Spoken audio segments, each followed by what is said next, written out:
te amal som fanau te ne an soi mangai par chu in thia i thasar nuaya lim te azai vori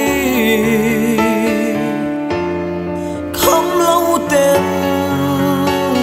i chang kan bele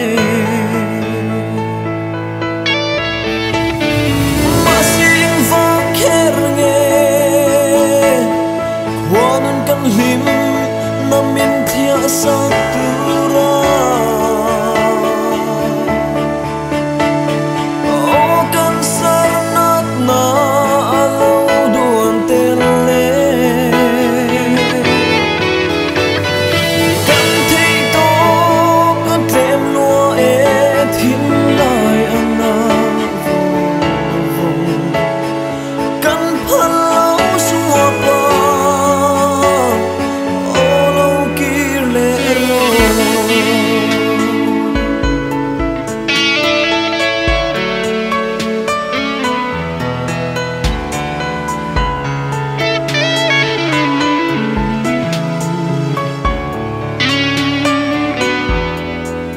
sak mer moi ta kan enin lo ai chul ri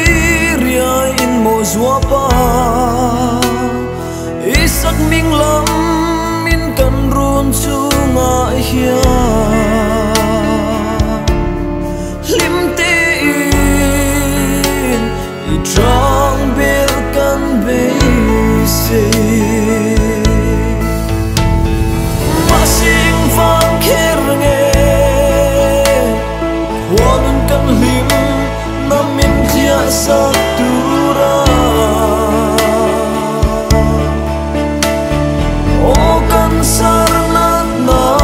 alo duan tele kan thei to kan tem lua e thin lai ana vong vong kan phalo suwa pa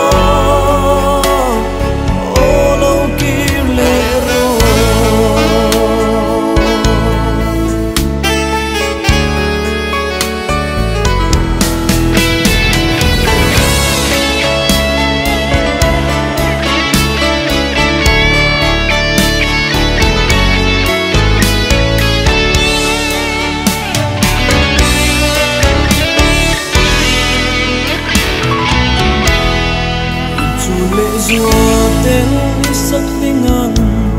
thiam tin ram sang an lo ti chemo I thai shai choi te pon e moi kan ti lo ki ro cha kan bang the lo masing vang kher nge kan lim namin thia sa tu